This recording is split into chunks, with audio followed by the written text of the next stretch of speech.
আর কত পাইলটের জীবন গেলে আমাদের বিমান বাহিনী সতর্ক হবে? আর কত মায়ের কোল খালি হলে আমাদের সরকার প্রধানদের টনক নড়বে? আসসালামু আলাইকুম প্রিয় বন্ধুরা, আশা করি আল্লাহর রহমতে সবাই ভালো আছেন ও নিরাপদে আছেন। বন্ধুরা, আজকের ভিডিওতে আলোচনা করব সেই কুখ্যাত চাইনিজ যুদ্ধ বিমান F7 এর আদ্যপান্ত নিয়ে। কেন এই বিমান বারবার দুর্ঘটনার শিকার হয়, আর কেনই বা একে বিশ্বব্যাপী উড়ন্ত কফিন হিসেবে আখ্যা দেওয়া হয়। আমি আসমাউল আছি আপনাদের সাথে। আপনারা দেখছেন ডিফেন্স আপডেট বাই আসমাউল। আকাশপথে আধিপত্য বজায় রাখার প্রতীক যুদ্ধবিমান, কিন্তু যখন সেই শক্তির প্রতীক বারবার দুর্ঘটনার শিকার হয়, তখন প্রশ্ন ওঠে এর নিরাপত্তা, প্রযুক্তি ও আমাদের প্রস্তুতি নিয়ে। আজ আমরা জানব F7 যুদ্ধবিমানের ইতিহাস, বিশ্বজুড়ে এর ব্যবহার, বাংলাদেশে এর করুণ দুর্ঘটনাগুলো এবং সেসবের পেছনের গোপন কারণ। F7 যুদ্ধবিমান মূলত চীনের তৈরি একটি ফাইটার জেট, যা সোভিয়েত ইউনিয়নের MiG-21 যুদ্ধবিমানের লাইসেন্সকৃত সংস্করণ। MiG-21 ছিল একসময় বিশ্বের সবচেয়ে বেশি ব্যবহৃত যুদ্ধবিমানগুলোর মধ্যে একটি। 1960-এর দশকে সোভিয়েত ইউনিয়নের সঙ্গে সম্পর্কের অবনতি ঘটার পর চীন নিজেরাই MiG-21 প্রযুক্তি ব্যবহার করে F7 বিমানটি তৈরি করে। 1965 সালের পর থেকে চীনের চেংদু এয়ারক্রাফট কর্পোরেশন F7 এর উৎপাদন শুরু করে।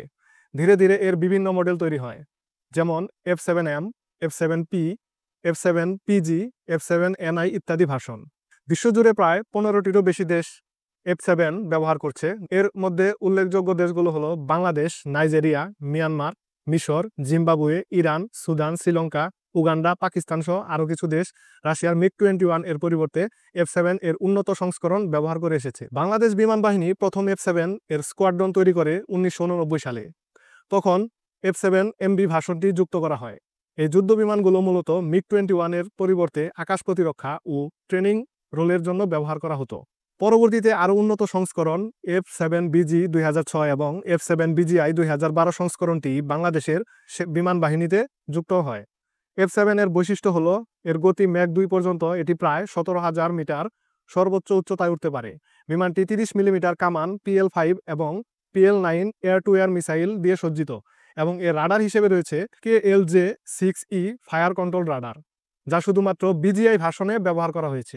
বর্তমানে বাংলাদেশ বিমান বাহিনীতে প্রায় 35টি F7 জেট রয়েছে, যার মধ্যে অনেকগুলোই BG ও BGI সংস্করণের। F7 BGI সংস্করণ ছিল বাংলাদেশের সবচেয়ে আধুনিক F7, যাতে মাল্টিফাংশন ডিসপ্লে, নতুন রাডার, মিসাইল সিস্টেম এবং কিছুটা উন্নত এভিউনিক্স যুক্ত আছে।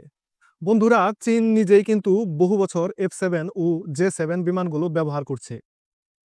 বেশ কিছু দুর্ঘটনার মধ্যে বিশেষভাবে 1990-এর দশকে বিভিন্ন সময় প্রশিক্ষণ চলাকালে একাধিক J7 বিধ্বস্ত হওয়ার ঘটনা ঘটে, তবে সরকারিভাবে সব তথ্য প্রকাশ হয়নি।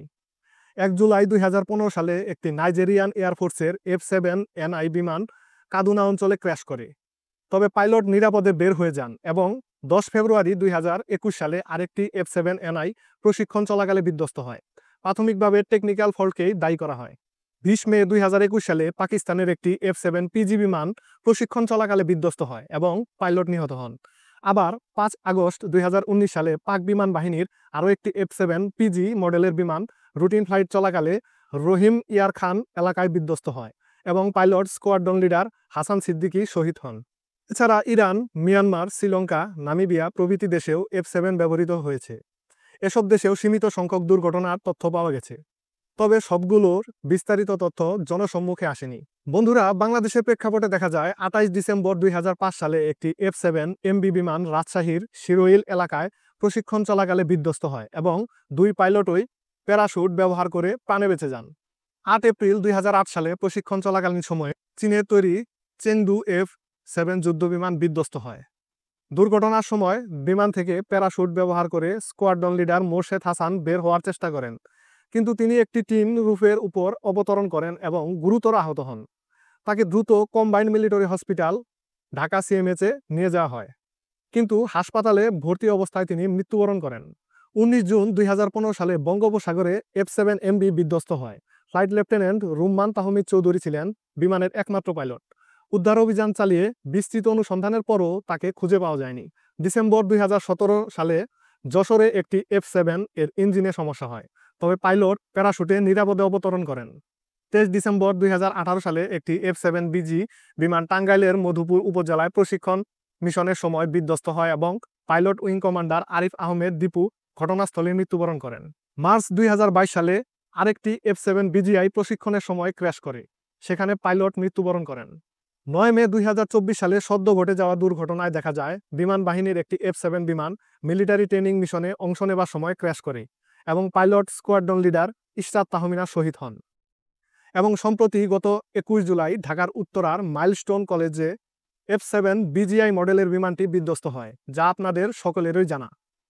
বলা হয় দুর্ঘটনার সময় টেকনিক্যাল ত্রুটি ধরা পড়ে। প্রতিটি F7 দুর্ঘটনার প্রধান কারণ হিসেবে বিমানটির পুরনো প্রযুক্তি ও ডিজাইন, ইঞ্জিনের ত্রুটি বা ফেলিওর, ওভার ইউসেজ বা অত্যাধিক ব্যবহারে ক্লান্ত যন্ত্রাংশ, সীমিত এভিউনিক্স ও সেফটি ফিচার, পাইলট ট্রেনিং ও মেইনটেনেন্স ঘাটতি এগুলোকেই কিন্তু দায়ী করা হয়। বাংলাদেশ সরকার ইতোমধ্যেই F7 এর পরিবর্তে আরও আধুনিক মাল্টি-রোল ফাইটার জেট সংগ্রহের পরিকল্পনা নিয়েছে। সম্ভাব্য প্রতিস্থাপন হিসেবে JF-17 thunder block 3, Gripen, MiG-35 এবং যদি মার্কিন অনুমোদন পাওয়া যায় তবে F-16 ব্লক 70 বিবেচনা করা হচ্ছে। বন্ধুরা, F7 যুদ্ধবিমান বাংলাদেশে একসময় আকাশ প্রতিরক্ষার মূল স্তম্ভ ছিল। এটি আমাদের বিমান বাহিনীর ইতিহাসের এক গুরুত্বপূর্ণ অংশ হলেও সময়ের প্রয়োজনে এর প্রতিস্থাপন এখন অপরিহার্য হয়ে উঠেছে। দুর্ঘটনার ঝুঁকি, পুরনো প্রযুক্তি, এইসব কারণে নতুন প্রযুক্তির যুদ্ধবিমান আজ সময়ের দাবি। বন্ধুরা, আপনারা কি মনে করছেন? বাংলাদেশের ঠিক কোন যুদ্ধবিমানগুলো কেনা উচিত? কমেন্টে জানাতে ভুলবেন না। আর এমন তথ্যভিত্তিক ভিডিও পেতে আমাদের চ্যানেল সাবস্ক্রাইব করুন এবং ফেসবুক থেকে দেখে থাকলে পেজটি ফলো দিয়ে রাখুন। পরবর্তী ভিডিওতে কথা হবে অন্য কোনো জাতীয় বা আন্তর্জাতিক ইস্যু নিয়ে। সে পর্যন্ত সবাই ভালো থাকুন, সুস্থ থাকুন এবং বাংলাদেশকে ভালোবাসুন। আল্লাহ হাফেজ।